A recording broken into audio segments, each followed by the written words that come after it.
நாய் இல்லாத வீடு இல்ல, நாய் இல்லாத உலகம் இல்ல. மொத்தத்துல நம்ம பண்ண போற பிசினஸ் ஒரு global business.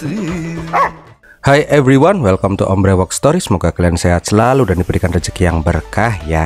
Kayaknya Om udah lama banget nih nggak bahas film komedi India Selatan dengan segala keunikannya. So kali ini Om akan membahas film koplak nggak ngotak khas film Tamil yang berjudul Nai Sekar Return. Film ini menceritakan satu geng penculik anjing profesional yang nggak sengaja menculik anjing milik mafia kelas berat yang sangat ditakuti di India. Karena hal itulah terjadilah hal-hal koplak di luar Nurul agar mereka bisa selamat. Nah, mau tahu keseruan film ini nggak? Nggak usah nunggu Mbak Nurul deh, langsung gas bemper Ombre Walk Story.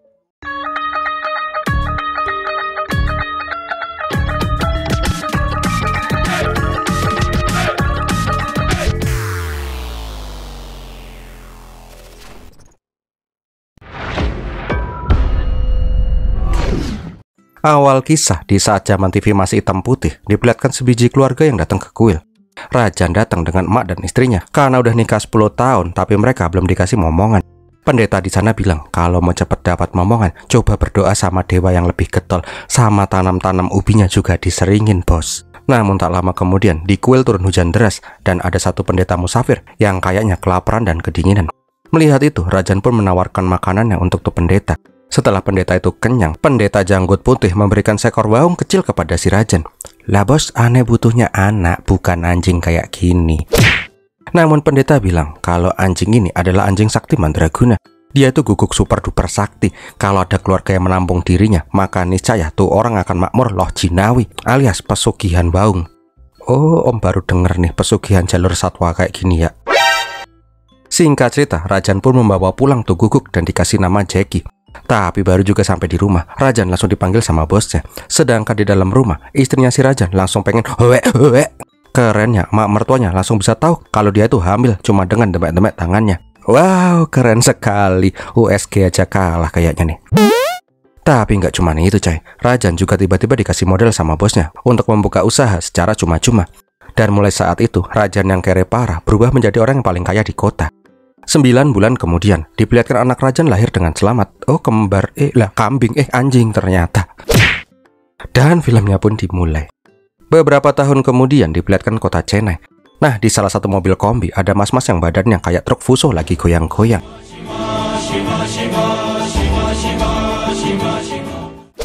Ternyata mereka berniat penculik seorang cewek yang baru keluar dari mall. Nggak pakai lama, bapak tuh cewek yang tajir mampus dikasih tahu kalau anaknya diculik. Ternyata mereka adalah anak buah dari mas yang serem ini. Tapi nggak serem-serem amat sih ya mukanya, malah lebih ke kocak. Udahlah, perkenalkan, Das, bos mafia, penculik, pemeras, pokoknya penjahat paling ditakuti di India. Nggak lama setelah berdoa, Das pun langsung pengen cabut dari rumahnya. Lah, oh kambing itu penjara toh. Udah kayak villa aja bos, mewah bener. Mana gampang lagi keluar penjaranya.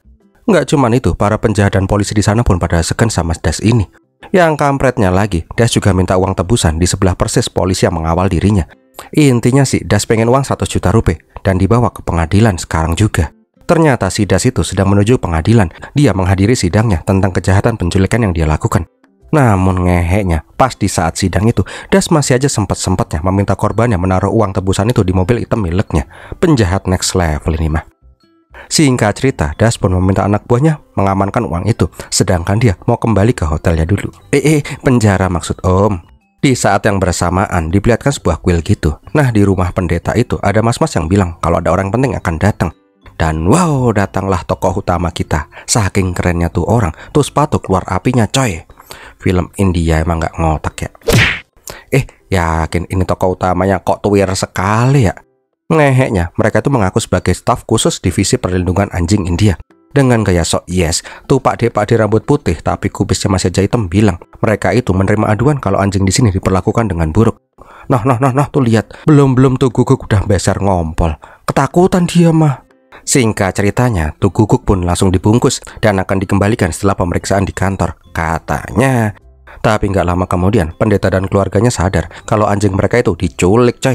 Dan yang menculik itu adalah geng penculik anjing profesional yang diketuai oleh Nai Sekar. Ceng. Intinya sih, Nai meminta tebusan kalau tuh guguk berjambul mau selamat. Kalau pendeta nggak mau ngasih uang 100.000 rupiah, tuh guguk bakalan dijadiin rica-rica waung. Singkat cerita, istri pendeta pun ngasih tebusan itu ke dalam box surat. Dan habis itu, tuh guguk yang diumpetin di tempat sampah boleh dibawa pulang. Nggak pakai lama, Rakos, Amdal, dan Biju pulang dengan sumringah. Bentar, itu di belakang siapa, bos? Ternyata mereka itu adalah supir taksi dan tukang gorengan. Mereka sengaja dibawa ke markas karena anak buah koplaknya ini nggak punya uang buat bayar mereka. Bangkeknya, pas tuh kotak dibuka, isinya cuma tempe dan bumbu masak. Uangnya nggak ada. Lah, penculik profesional dikibulin korbannya. Rakos dan yang lain pun jelas saja mencak-mencak lah. Punya bos kok ya Oon bener ya. Katanya sih penculik anjing profesional, tapi kok malah dikibulin mulu. Nah, karena nggak bisa membayar taksi dan tukang gorengan, mau nggak mau, Nai pun meminjam uang ke rentenir. Iyalah bos, gitu kirenya mereka. Nggak lama kemudian, gengnya si Nai pun datang ke rumah neneknya si Nai. Nah, di sana nenek pun nyap-nyap karena punya cucu satu aja, beban keluarganya ngelebihin punya cucu satu kelurahan. Iyalah dah, kok kirain guguk, ternyata Rakos. Oh, mirip bener sama guguk yang tadi ya. Setelah nenek capcus pergi, Nai pun mengadakan brainstorming ke timnya. Selama ini mereka cuma menculik guguk-guguk kelas rendah. Kalau pengen cepet kaya, mereka harus menculik guguk kelas atas yang nilai tebusannya besar. Ya udah deh, mulai saat itu mereka pun langsung menyasar anjing-anjing orang kaya. Tapi tetap aja coy, walaupun mereka berhasil ngebat guguk-guguk orang kaya, pada kenyataannya mereka tetap aja sering dikibulin sama korban-korban mereka. Cuan kagak, amsong iya. Ya jelas lah, anak buahnya si Nai pada nyap-nyap terus. Kalau gini terus mah kapan tajirnya, bos? Nah, karena selalu gagal, Nai pun punya ide, yaitu menculik anjing milik konglomerat tajir yang bernama Bablu. Pokoknya mereka harus berhasil kali ini. Bentar nih, itu mapnya kok kayak karpet keponakannya Om ya? Udahlah, pokoknya anak buahnya si Nai menyamar jadi tukang sapu, tukang sedot WC, mas-mas semprot nyamuk demi memuluskan rencana ini. Sedangkan si Nai berpura-pura jadi tuan takur. Singkat cerita, Nai pun menghentikan sebuah mobil. Nah, di saat mas-mas itu lengah, anak buahnya si Nai langsung membantu mobil plus anjingnya sekalian. Sesampainya di markas, Nai pun meminta uang tebusan 1 juta rupiah ke Bablu. Mengetahui anjing kesayangannya itu diculik, Bablu pun bilang dia akan memberikan uang 2 juta rupiah kalau anjingnya nggak disakiti, plus bonus 500 ribu rupiah kalau si Nai merawat tuh guguk sampai dia pulang liburan.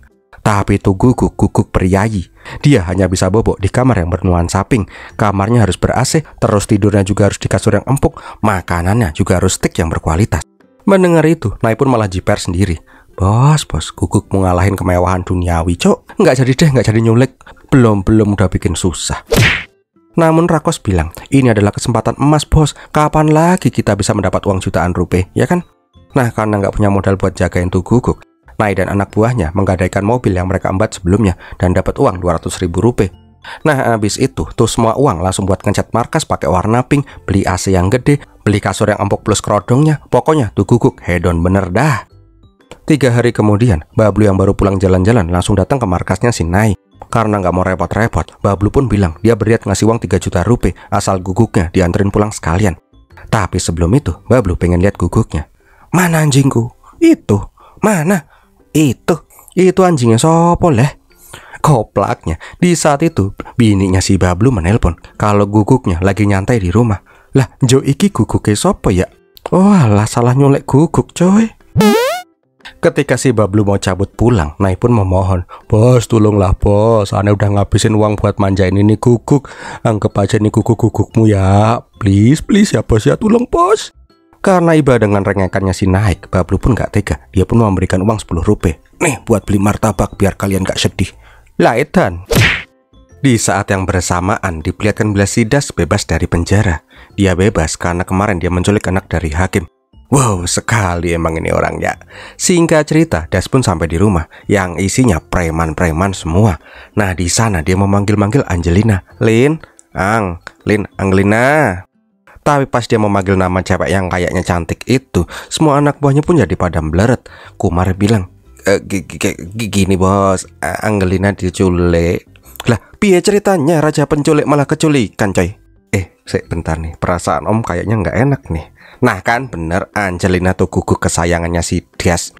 Jelas aja Taryono pun disalahin karena tuh uang hilang di gondol orang. Karena kesal, Das pun menyuruh anak buahnya menangkap semua penjahat di kota. Mau pencopet, begal, perampok, penculik, pokoknya tangkap semua. Singkat katanya, semua orang penjahat pun ditangkapin dan digebukin demi Angelina. Tapi hasilnya nihil, Angelina nggak kelihatan batang lidahnya. Di saat yang bersamaan, diperlihatkan 2 koplak yang lagi naik kereta bareng Angelina. Si Nai gedek bener karena udah keluar uang banyak. Malah salah nyulik anjing. Nggak lama kemudian Rakos mendapat broadcast di grup penjahat kalau anjingnya si Das itu hilang diculik. Dengan sotoinya si Nai malah bilang, "Gila banget tuh orang ya, berani-beraninya nyulik anjingnya si Das. Nggak mikir apa siapa itu Das. Pasti tuh orang bakalan dikulitin hidup-hidup." Namun pas melihat fotonya si Angelina, Nai pun sadar, kayaknya pernah lihat nih Guguk, tapi di mana? Bangke lah, anjingnya Das ini tuh. Oh, mau diari. Kampret, Om kirain kereta beneran. Ternyata cuman settingan, coy. Nah, di sini jelas aja si Rakos langsung nyap-nyap lah karena mereka menculik Guguk dari orang yang paling berbahaya di kota. Nah, pas si Rakos dan Bitu mau kabur, Nai pun melarang. Dia bilang, "Udah kepalang basah, sekalian aja deh minta tebusan dari si Das." Lait dan bener nih orang. Nai pun bilang, "Kalau kalian setia dan pengen kaya, silahkan tinggal. Kalau kalian pengecut, mending kalian pergi." Ya, ini dua orang-orang pun langsung kabur lah. Realistis aja bos, nyawa lebih penting. Nggak lama kemudian diperlihatkan Das yang lagi ngebukin anak buahnya. Lah kok bukannya Taryono yang digebukin sih ya? Ternyata Das yang emosian, sengaja punya anak buah divisi digebukin. Jadi kalau dia kesel, dia ngebukin mas-mas malang itu. Nggak lama kemudian, si Nai nelpon si Das. Dengan sok yes, Nai pun meminta uang tebusan 2 juta rupiah ke Das. Pokoknya kalau Angelina mau selamat, cepet kirim tuh uang tebusan. Kalau enggak, bentar, kok Nai udah ada di atas truk gitu, dikelilingin anak buahnya si Das lagi. Oh, hebat bener ya kalau levelnya udah penjahat kelas paus. Nggak perlu banyak cang-cincong, langsung angkut. Singkat cerita, Nai pun sampai di markasnya si Das. Tapi ini orang emang tengil bener ya. Kambingnya, Bitu dan si Rakos juga udah ada di sana. Bonyok-bonyok lagi. Koplaknya lagi, karena nggak mau digebukin sendirian. 2 anak buah koplak inilah yang ngasih tahu lokasinya si Nai. Walah, anak buah kancut. Nah, ketika si Das keluar, ini kutil tapir malah kembali sok yes. Yakinlah sumpah bakalan didendeng ini orang. Nggak lama kemudian, Das pun menanyakan 3 pertanyaan. "Apa benar kamu menculik anjingku?" "Iya dong." "Di mana anjingku sekarang?" "Rahasia." "Nah, terus di mana uang 100 juta rupiah di bagasi mobilku?" "Kasih tahu nggak?" Kok 100 juta rupiah? Waduh. Ngapain bos naruh uang segitu banyak di bagasi? Nggak kenal namanya transfer antar bank apa ya?" Jelas aja si Nai langsung keder lah. Kambingnya lagi karena jengkel melihat bosnya yang sok yes ini. Rakos pun langsung ngaku kalau tuh mobil digadain dan mereka nggak tahu menau tentang tuh uang. Karena hal itulah Das pun menyuruh Nai mengambil uang tuh di mobil. Kalau nggak ketemu, si Nai bakalan dijadiin makanan Guguk. Nah, sialnya pas sampai di tempat gadai mobil, tuh bengkel udah tutup selamanya. Tukang sol sepatu di depan itu bilang pemilik bengkel nemu harta karun di mobil dan sekarang lagi keliling dunia foya-foya. Modar iki. Endul, pinjam kepalanya buat sandaran sebentar, Dasku mumet. Mendengar uangnya hilang, Das jelas aja ngamuk lah. Nah, ketika si Das mau membunuh si Nai, si Taryono bilang, "Bos, eman-eman bos, kalau tuh orang langsung dibuat entet, kita kasih diajak kerjaan itu aja ya." Mendengar saran dari si Taryono, Das pun setuju si Nai ini dikasih kerjaan itu. Wah, kerjaan apa nih? Taryono pun bilang kalau bos itu lagi butuh karyawan untuk digebukin kalau dia kesal. Jadi si Nai itu siap-siap aja setiap hari bakalan digebukin sama Das. Singkat cerita, Nai pun langsung dibawa ke ruangannya si Das. Tapi emang ini orang tengil parah apa gimana ya? Ya langsung babat belur lah dia. Setelah Nai digebukin, Bitu juga digebukin habis-habisan. Tolong dong, ini mas-mas dikasih kutang dulu atau gimana itu? Itu pentelnya tuh lo bikin Om Mual, tutupin kek. Nah, di saat lagi kacau-kacaunya itu, Rakos berhasil membuat pistolnya si Das melayang. Koplaknya lagi, Nai yang menangkap itu nggak tahu cara pakai pistol. Ya udah deh, 2 undur-undur laut ini pun langsung mengangkat si Nai. Yang kerennya lagi, dengan slow motion, Nai berhasil menembak Das tepat di kantong menyannya. Ngilu nggak tuh? Nah, di rumah, Nai pun pengen segera kabur dari Chennai. Kalau bisa ke ujung dunia sekalian. Lah gimana kalau Das modar, anak buahnya pasti akan memburu mereka. Kalau Das berhasil selamat, ya anak buahnya juga akan memburu mereka. Apa doa itu, modar ketemu modar. Nah, pas mau kabur, 3 koplak ini pun malah dimarahin sama nenek. Nenek sangat kecewa berat, kenapa cucunya jadi penculik Guguk. Padahal dulu keluarga mereka itu makmur karena Guguk. Akhirnya nenek pun menceritakan kisah masa lalu. Bentar nih. Oh alah, ternyata si Nai itu anak dari si Rajan yang di awal film itu toh. Tapi yakinlah sumpah, masa ini nenek sama cucu tuaan cucu mukanya ya. Intinya sih, dulu itu keluarga mereka sangat makmur. Bahkan saking makmurnya dulu, Rajan menyewa pelayan khusus buat melayani si Jackie. Dan orangnya itu bernama Maganatan. Lah kepanjangan. Ya walaupun gak sinkron sama mukanya, Om panggil Nathan aja ya. Rajan pun berpesan Jackie itu harus diperlakukan seperti manusia, pokoknya harus mendapatkan perlakuan khusus. Tak terasa beberapa tahun pun berlalu. Nathan yang udah kerja lama bahkan sudah dianggap keluarga oleh si Rajan. Sampai suatu hari, di saat si Rajan lagi mabok, Nathan nanya kenapa majikannya itu sangat menspesialkan tuh guguk. Ya namanya juga orang lagi koleng. Rajan pun cerita semuanya tentang anjing pembawa hoki itu. Sialnya Nathan itu nggak sebaik yang dipikir. Keesokan harinya Jackie udah hilang diembat sama si Nathan. Karena hal itulah, usaha keluarga mereka pun langsung bangkrut. Rajan sering sakit-sakitan dan meninggal dunia. Dan beberapa bulan setelah itu, emaknya Nai juga ikutan COD dengan malaikat maut. Andaikan Jackie bisa ditemukan lagi, pasti hidup mereka akan sukses lagi, gak belangsak kayak sekarang. Mendengar itu, Nai berniat merebut kembali guguk pesugihannya kembali. Nah, di tempat lain, di Hyderabad, diperlihatkan istana megah milik si Nathan. Gak cuman itu sih, diperlihatkan juga Jackie yang hidup mewah layaknya anak raja. Si Nathan juga kelihatan sukses bener sih. Kembali lagi ke Nai and the Gang. Mereka berniat mengambil Jackie kembali. Pokoknya mereka udah ready perang hidup atau mati. Singkat cerita, mereka pun sampai di depan istananya si Nathan. Tapi mereka langsung jiper ketika melihat satpam di sana badannya gede-gede bener. Karena nggak mungkin bisa masuk secara frontal, Nai dan yang lain pun berniat ngatur strategi dulu. Nah, di saat yang bersamaan, diperlihatkan kantor polisi di Chennai. Intinya sih, Inspektur Suraj dimarahin sama komandannya karena banyak anjing pelacak polisi yang hilang diculik sama gengnya si Nai. Suraj pun ditugaskan untuk menemukan gengnya si Nai, entah gimana pun caranya. Lompat lagi ke Nai, karena mereka itu kayak mencicil. Mereka pun bingung malam ini mereka mau tidur di mana. Namun Rakos bilang, santai tuh bos, aneh punya teman manajer hotel bintang 5. Kalau teman aneh-aneh kontak, kita bisa tinggal di hotel bintang 5 coy. Ngadi-ngadi nih pelayan warteg. Kepala itu bos ditoyor-toyor aja. Kancut kudanya, ini mas-mas pelayan adalah teman yang dimaksud sama si Rakos. Lah piye toh katanya manajer hotel bintang 5. Ya emang bener sih ini warung namanya hotel bintang 5. Kan ngehe. Jelas aja si Nai ngamuk lah. Di sini Rakos pun bilang, Mur, oke lah kita bisa tidur di warung, tapi bos aneh nih loh, masa tidur di sini juga. Nggak ada gitu tempat yang lebih enak, lebih adem gitu. Dengan entengnya, Muru pun bilang, santai bro, bos lu bisa tidur bareng bos gue. Noh, bos gue lagi tiduran di jalan, adem, silir, tempatnya luas. Oh, kambing. Keesokan harinya, diperlihatkan Nathan kedatangan tamu penting. Bentar nih, ini mbak yang di cover thumbnail nih, pulen gendal-gendal sekali. Aduh, sampai motot-motot itu potang. Nah, melihat mbak Gora yang pulen abis, Pak Jenggot pun nanya, bos, lu belum nikahin juga tuh mbak-mbak gendal-gendal. Kalau aneh cicipin, boleh nggak? Ternyata si Nathan ini penganut sekte kumpul kebo, lebih asik katanya. Singkat cerita, Nathan mengajak Pak Jenggot jalan-jalan. Dia juga menunjukkan berangkas khusus untuk Jackie yang memiliki keamanan super duper kuat. Satu-satunya cara untuk masuk adalah menggunakan kode password yang hanya dia tahu. Di lain tempat, si Suraj mau berangkat memburu gengnya si Naik yang sekarang berada di Hyderabad. Dia pun dikasih 2 anak buah intel terlatih buat nemenin dia. Tapi om nggak yakin sih ya, ini 2 bisel anoa polisi. Lah kok malah coplok? Oh bangkainya lagi, karena minim budget untuk misi ini, Suraj pun dikasih tim yang on dan mobil yang paling bobrok. Yang masuknya aja harus lewat jendela. Nah, di tengah jalan, Suraj meminta berhenti sebentar. Dia pengen beli rokok Magnum ketengan. Lelak malah medun. Wah kambing, ini mobil nggak punya rem. Kalau mau berhenti harus diganjel batu. Lah, pakai kempes lagi. Nah, kembali lagi ke tim koplak. Di sini Amal pun bilang, dia nggak bisa kalau disuruh hidup ngelandang kayak gini. Mending dia pulang aja deh. Nah, di saat Amal udah pulang, di istananya si Nathan keluar mas-mas botak yang kepalanya habis kerokan. Melihat tuh mas-mas botak mewek, Nai dan Rakos pun mengikuti om botak yang bernama Rao ini. Ternyata Rao itu adalah penjaga dan pelayannya si Jackie. Sialnya, kemarin itu dia salah nyebut Jackie sebagai guguk. Ya udah deh, Rao pun langsung digebukin sama majikannya.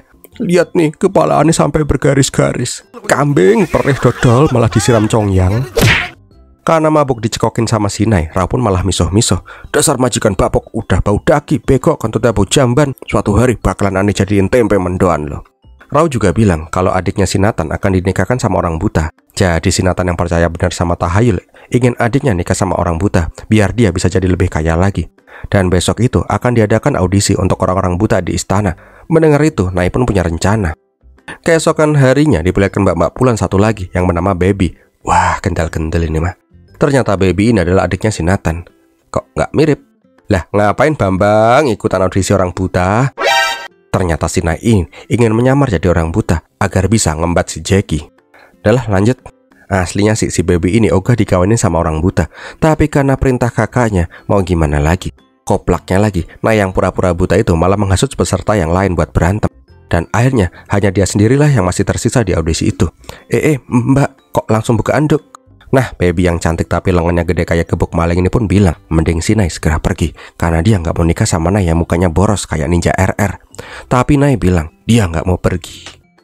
Nggak lama kemudian, Rao pun datang buat nganter kopi. Melihat Nay di sana, Rao pun pengen laporan ke bosnya. Tapi si Nay ini punya rekamannya si Rao marah-marah kemarin. Kalau si Rao nggak mau ngebantu dirinya menculik si Jackie, maka si Rao akan tamat. Ya udah deh, si Rao pun bersedia membantu. Nggak lama kemudian, Nay pun langsung mencari lokasinya si Jackie. Sedangkan di ruangan sebelah, Mbak Gora yang metutuk malah lagi ribut sama si Nathan. Gora yang udah lama pacaran sama si Nathan, pengen dinikahin. Masa cuma dinaikin terus nggak dinikah-nikahin? Intinya sih, kalau Gora nggak dinikahin, dia akan menyebarkan rekaman ewek-ewek tralala bareng si Nathan. Goyang kental-kental, goyang kental-kental. Mendengar itu, Nathan pun langsung memeluk si Gora dan langsung menikarnya dengan pisau. Sialnya, Nay malah melihat kejadian itu. Tolong aku. Waduh, mau tarik aku melu ditusuk iki, waduh bocah malah merene. Ya udah deh, satu-satunya jalan buat selamat ya dengan cara berpura-pura jadi orang buta yang ikut audisi. Untuk lebih meyakinkan, si Nay pun nyungsep dari tangga biar lebih menjiwai. Nah, daripada ikutan entat di sana, Nay pun berniat kabur. Tapi sialnya, dia malah dicegat sama satpam yang badannya kayak ganjil truk fuso. Nah, di dalam Nathan pun bilang ke asistennya, si Johnny, kalau dia tuh curiga kalau si Nay itu nggak buta. Coba kita lihat beberapa hari ini. Kalau dia emang pura-pura buta, langsung bunuh. Dan mayatnya buang bareng si Gora ini. Singkat cerita, Nay pun dikasih kamar buat tinggal sementara di sana. Sialnya, pas mau laporan polisi, HP Xiaomi-nya malah udah ambyar gara-gara kecengkang tadi di tangga. Di tempat lain, diperlihatkan Blasidas berhasil selamat. Ya, walaupun itunya harus hilang sih. Nggak lama kemudian, Kumar datang dengan menangis. Karena udah sadarkan diri, Das pengen balas dendam ke Nay. Dia pun langsung memerintahkan semua anak buahnya untuk kumpul full tim. Namun Kumar bilang kalau semua anak buahnya si Das sudah pada cabut karena mengira Das bakalan mokat. Pokoknya udah pada berpencar-pencar. Ada yang jadi supir taksi, ada yang jadi bapak rumah tangga. Bahkan si Kumar jadi satpam di rumah sakit itu, biar bisa menyambung hidup. Ngehe, bener ya ini anak buahnya si Das. Singkat cerita, semua anak buah Das yang masih setia dikumpulin. Mas Taryono, ngapain juga anaknya dibawa coy? Dahlah, singkat ceritanya lagi, dengan membegal ambulan rumah sakit, Das and the gang langsung cus mencari si Nay. Singkat cerita yang om males ngitungnya yang keberapa, Das sampai di rumahnya si Nay. Dia pun nanyain nenek di mana si Nay. Tapi ini nenek sama aja dengan si Nay, songongnya minta ampun. Nenek malah bilang, lapar cu, kalau lapar susah jawab pertanyaan. Kampretnya, anak buahnya si Das yang serem-serem ini malah mendadak jadi tukang masak buat si nenek. Nah, pas makanan udah ready, Das kembali nanya. Tapi si nenek bilang, aku nggak tahu cu, di mana si Nay. Tapi bangkeknya, tiba-tiba si Amdal malah pulang dan bilang sambil teriak-teriak, kalau si Nay lagi di Hyderabad. Ya langsung ketahuan lah. Di saat yang bersamaan, Suraj dan para kucluk-kucluk terlihat nebeng truk buat pergi ke Hyderabad. Nggak cuma nebeng truk, mereka juga nebeng bajai sampah. Bahkan saking kerenya, mereka bertiga pun sampai harus jalan kaki. Parah bener nih polisi. Kembali lagi ke Nay yang lagi menyamar. Diperlihatkan bila si Johnny memanggil si Nay. Ternyata dia mau dites, ini orang buta beneran atau enggak. Nay pun disuruh melompat dari kolam renang yang nggak ada airnya. Lah edan. Nah, untuk meyakinkan si Nay, Johnny pun ngocok-ngocok air di ember. Ceplok. Ya udah deh, daripada dibunuh di tempat itu, si Nay pun langsung menculut. Tapi dia tuh pintar, menculutnya tepat di atas si Johnny. Lumayan agak empuk. Ngeheknya lagi, karena hal itu Nathan pun percaya kalau si Nay itu buta beneran. Nah, untuk tes selanjutnya adalah dengan meminta persetujuan si Jackie. Tapi karena emang Nay ini adalah pemilik si Jackie yang asli, tuh guguk pun langsung nurut sama si Nay. Ya udah deh, dia pun langsung lolos jadi calon mempelainya si Baby. Keesokan harinya, Rokas dan Mur pun datang ke istana. Mereka itu disuruh berpura-pura jadi keluarganya si Nay yang akan menghadiri pernikahannya si Nay dengan Mbak-mbak Semok. Sedangkan di kamar, ini orang nggak bisa anteng atau gimana sih ya, geradak duduk mulu. Singkat cerita, Nay pun menceritakan rencananya untuk mengambil si Jackie. Pokoknya sebelum dia dinikahin sama Mbak-mbak Semok, mereka semua harus mengumpat si Jackie. Tapi pas lagi asik-asik yang bahas rencana, Mbak Pulan Baby malah datang ke kamarnya si Nay. Baby bilang untuk terakhir kalinya, agar si Nay ini membatalkan pernikahannya. Kalau enggak, nanti pas malam pertama Nay akan diracun. Aduh, cantik-cantik tapi galak ya. Nah, kebetulannya lagi, pas si Baby cabut, si botak Rao pun datang. Tapi sekarang kepalanya udah nggak ada kerokannya lagi. Singkat cerita, Nay and the gang pun diantar Rao ke kandangnya si Jackie. Tapi Rao bilang kalau tuh kandang udah kayak berangkas bank dan hanya bisa dibuka pakai password. Jelas, ini para kucluk pun bingung harus masukin password apaan. Apalagi si Rao bilang kalau dia tuh udah nggak mau ngikut-ikut lagi, tugasnya udah selesai sampai di sini. Karena salah mulu masukin password secara asal, si Nay yang kucluk ini malah pengen nanya secara langsung passwordnya ke Nathan. Kebetulan film Indianya, Nathan lagi mabok di bar. Ya udah deh, dengan mudah dan gak ngotaknya film India, Nay pun berhasil mendapatkan password kandangnya si Jackie.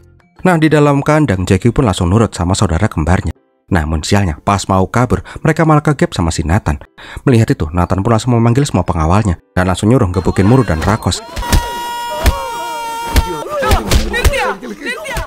Merasa nggak adil kalau cuma mereka yang digebukin habis-habisan, Rakos malah bilang, kenapa cuma kita yang digebukin? Ini orang muka curut juga cuma pura-pura buta, gebukin dia juga dong.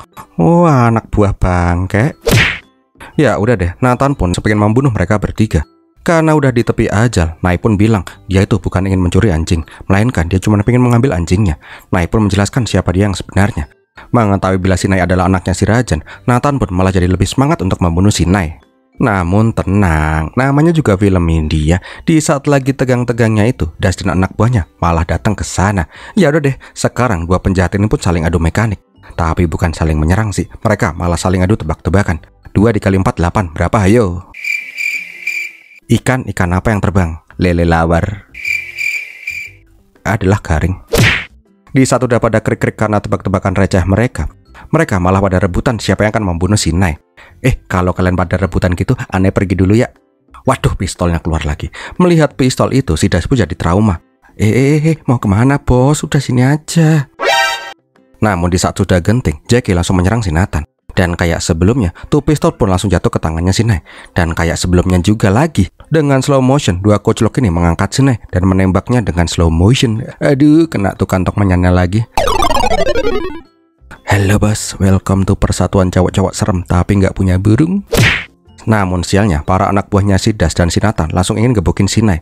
Tapi ujuk-ujuk mak betunggul, ada pistol yang keluar dari belakang. Jeng-jeng, kebetulan film India lagi. Surat sampai di sana tepat waktu, walaupun harus diinfus karena kena tipes jalan dari Chennai sampai ke Hyderabad. Singkat cerita, Surat pun bilang dia itu harus menangkap si Nay sebagai syarat dia bisa naik pangkat. Namun Nay bilang, bos mau naik pangkat ya, aneh kasih 2 tangkapan besar nih. Noh lihat gangster Das, tukang culik, sama satu lagi si Nathan yang membunuh Mbak Gora. Setelah dipikir-pikir, lebih menguntungkan nyokok 2 penjahat ini daripada si Nay. Ya udah deh, para polisi pun langsung pada berdatangan dan menangkap 2 penjahat ini. Dan filmnya pun berakhir. Nyampil dikit nih. Nah, di akhir film, Nay pun membawa pulang si Jackie. Tapi kelihatannya si Baby udah mulai tertarik nih sama si Aki-Aki. Habis itu tamat deh. Wow, gimana film ini sob? Semoga menghibur ya. Kalau kalian suka, silahkan like, komen, dan share. Jangan lupa subscribe. Terima kasih juga yang udah ngasih super thanks. Dan terima kasih juga yang sudah menonton sampai di detik ini. Sampai jumpa lagi dan biar melatihan.